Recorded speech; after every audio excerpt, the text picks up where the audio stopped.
के अयूब नल्ला मंदू, और डिजिटल में एक नाम है ज़मीर शेख, जानते हैं क्या आप?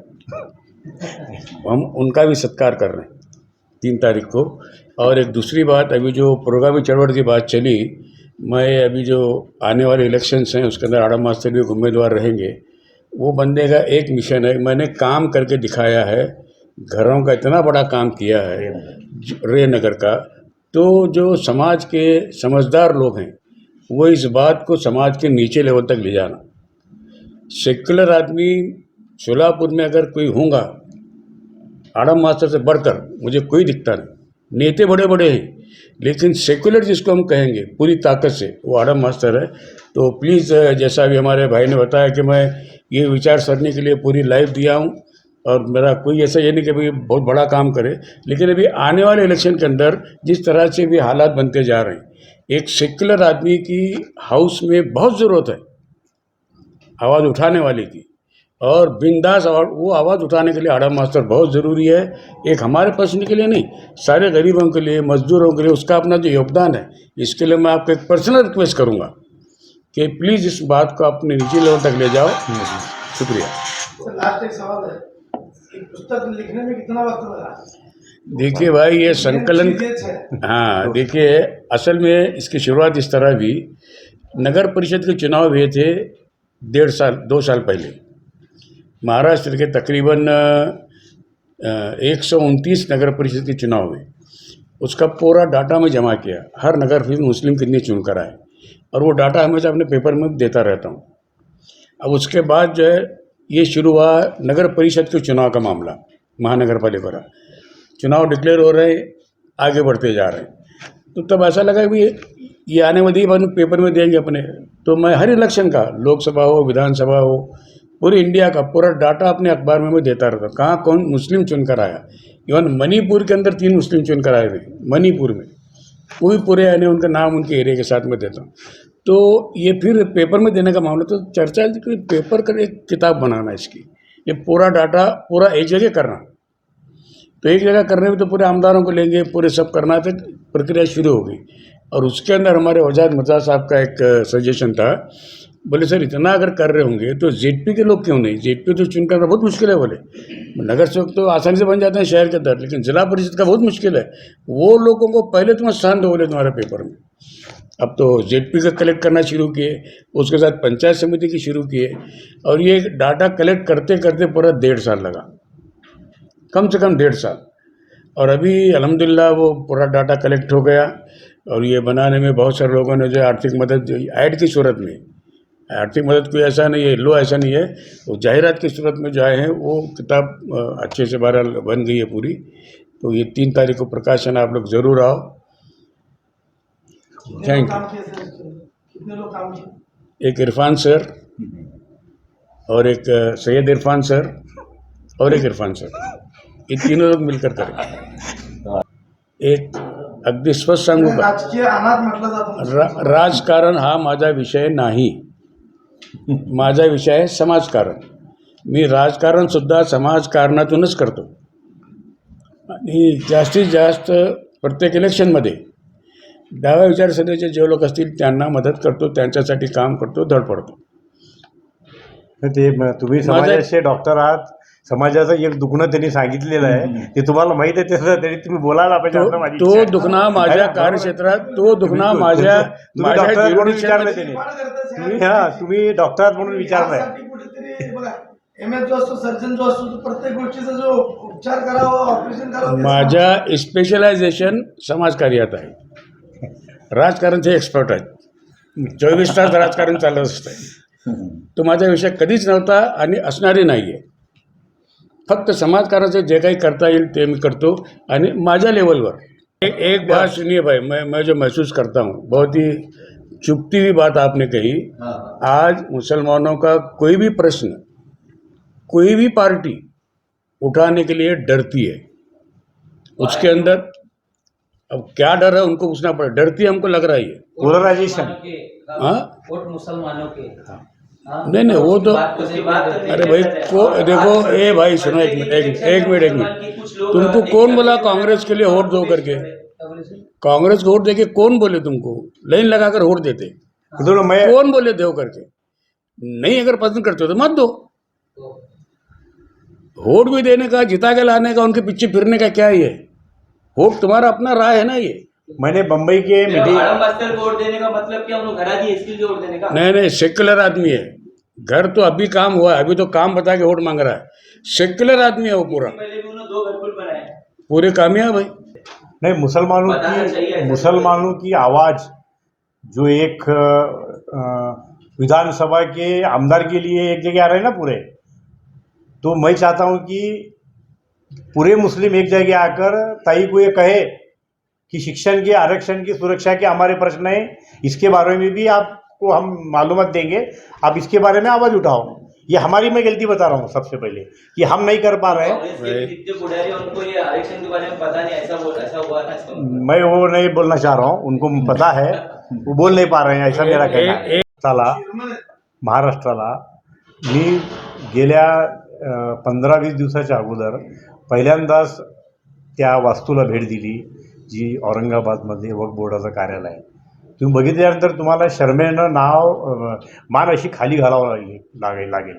तिथलं ऑफिसेसचं रचना, कारभार हे असं एक गोडाऊन असतं ना का, तशा पद्धतीने कागदं फेकलेली येते। अत्यंत दयनीय अशी महाराष्ट्रातल्या वक्फ बोर्डाची अवस्था आहे। सोलापूरला जे आश्वासन दिलं कार्यालय व्हावं, त्याचं आम्ही जिल्हाधिकारी कार्यालयाकडे पाठपुरावा चालू आहे सध्या।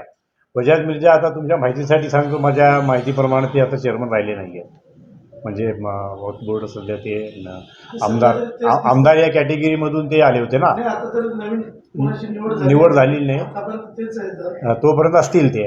आता उद्या आल्यानंतर हा महत्त्वाचा प्रश्न आपण त्यांच्यासमोर मांडायचा आहे।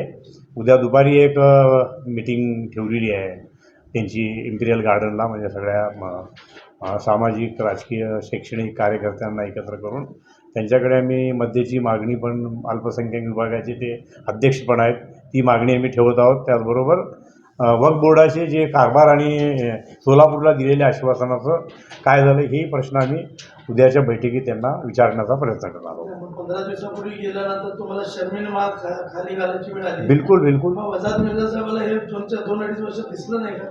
आता ते तुम्ही त्यांना विचारलं, मला जे दिसलं सामाजिक कार्यकर्ता, मी म्हणतो मी अगोदर सामाजिक कार्यकर्ता आहे, त्यानंतर राजकीय कार्यकर्ता आहे, मग त्यामुळं माझे सगळे स्टेटमेंट असतात ते मी तुम्हाला मला एक सांगताय का, एखाद्या गोष्टीचं कुणीतरी चीफ असेल समजा आणि त्यालाच ते गोष्ट दिसत नसेल आणि त्यांच्या जवळच्या आजूबाजूच्या लोकांना दिसते, म्हणजे ही सुद्धा दयनीय बाब आहे असं वाटत नाही का आपल्याला? नाही, या दोन्ही बाजूनं थोडंसं आपण पाहिलं पाहिजे। समाजामध्ये मी माझ्या त्या समाजातला एक कार्यकर्ता म्हणून मी तुमच्यासमोर बोलण्याची इच्छा व्यक्त करतो। त्या बाबतीत आपल्या समाजामध्ये ते अवेअरनेस पाहिजे। मी जमीर शेख यांनी प्रहारच्या माध्यमातून एक मोर्चा देताना दिसला, मी तिथं क्रॉस होत होतो आणि मला एवढा आनंद झाला तो मोर्चामधले ते बॅनर बघून। त्यामध्ये मुस्लिम आरक्षणाची मागणी केलेली होती। माझ्या समाजाचा प्रश्न माझ्या समाजालाच माहीत नाही आणि माझ्या समाजाचे लोक त्या मोर्चात तुटून पडायला पाहिजे। त्या मोर्चामध्ये मी स्वतः जाऊ शकलो नाही, मलाही माहीत नव्हतं की त्याने आरक्षणाचा मुद्दा एवढं मोठं झालं, म्हणजे अवेअरनेस माझ्या समाजामध्ये खूप कमी आहे। आणि वक्फ बोर्डाच्या माध्यमातून 1 लाख एकर जमीन जी महाराष्ट्र राज्यामध्ये आहे, त्याचं सुरक्षा, रक्षण करणं आणि ते समाजाच्या उन्नतीसाठी वापरणं हे काँग्रेसच्या काळातसुद्धा झालेलं नाही आहे आणि आत्ता पण होत नाही आहे। परवाच एक आपण मौलाना आझाद रिसर्च संस्थेची मागणी केली होती, मार्टीची। अजितदादांनी ते आश्वासन दिलं आणि पूर्ण करण्याचा प्रयत्न केला आणि 500 करोड रुपयाची निधी मागणीसाठी तिथं गेलं प्रस्ताव, पण त्या प्रस्तावाला त्यांनी निधी नाही आहे म्हणून, हे करायची गरज नाही आहे म्हणून रिमार्क मारला।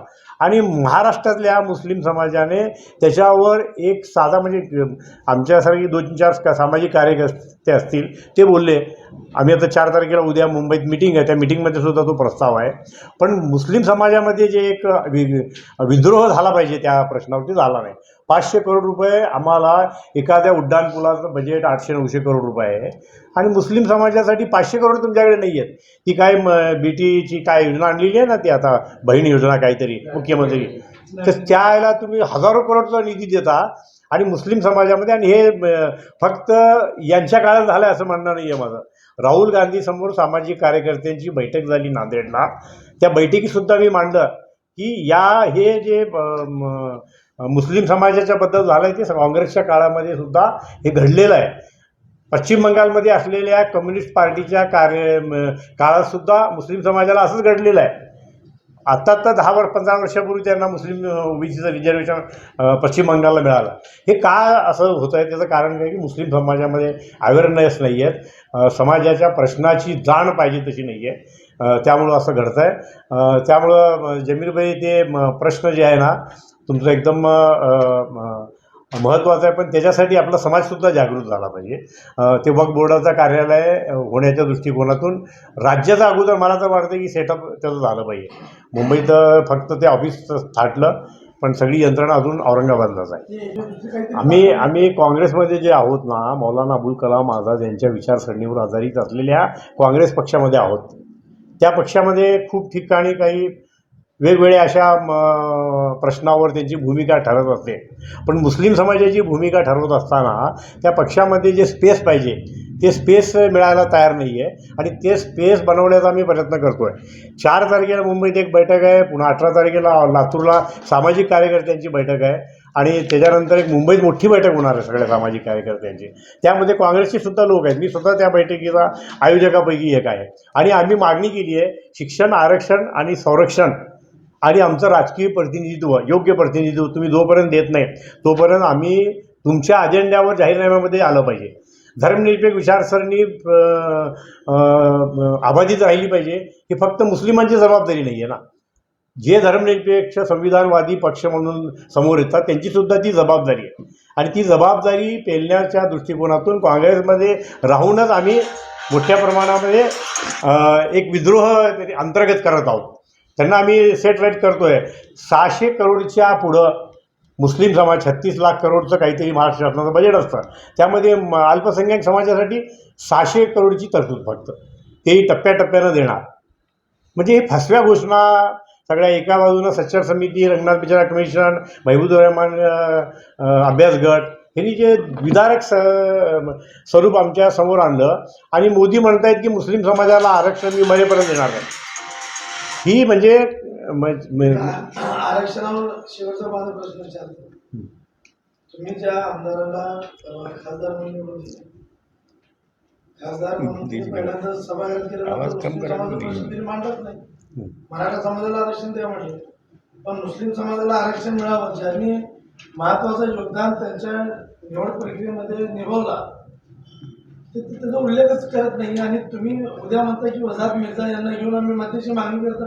म्हणजे नेमकी तुमची मागणी, तुमचं म्हणजे हे बाकीचं राजकीय काय विषय सांगा. मी तुमच्यासमोर तेच मांडण्याचा प्रयत्न करतो आहे. मुस्लिम समाजाचे प्रश्न राजकीय क्षेत्रात असलेले मुस्लिम कार्यकर्ते नाईलाजाने आणि दुर्दैवाने मांडत आलेले नाही आहेत. हा माझा आक्षेप मुस्लिम समाजाच्या नेतृत्वावर आहे, राजकीय नेतृत्वावर आहे.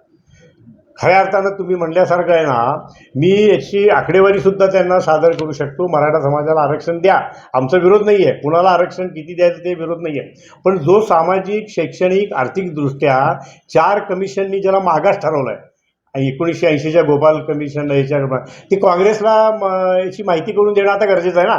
आता एक बैठक अशी समाजाची लावावी तो प्रयत्न आमचा चालू आहे. आमच्या एकच खासदार नाही, पूर्ण निवडून आलेले जेवढे महाविकास आघाडीचे खासदार आहेत त्यांच्याकडे आम्ही जाणार आहोत.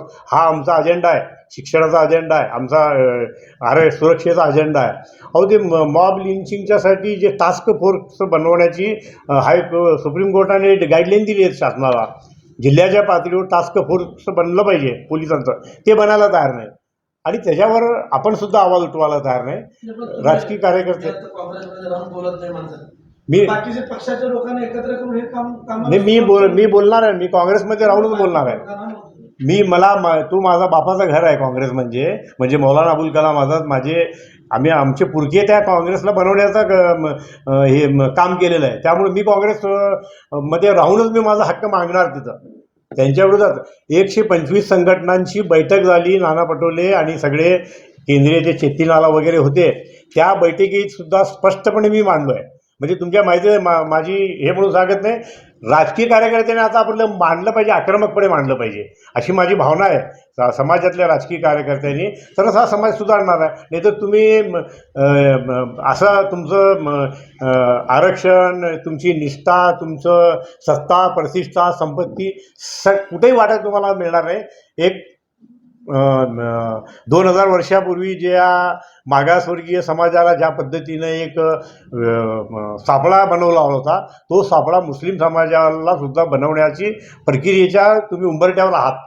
हे समाजाच्या राजकीय कार्यकर्त्यांनी, सामाजिक कार्यकर्त्यांनी आता ओळखलं पाहिजे.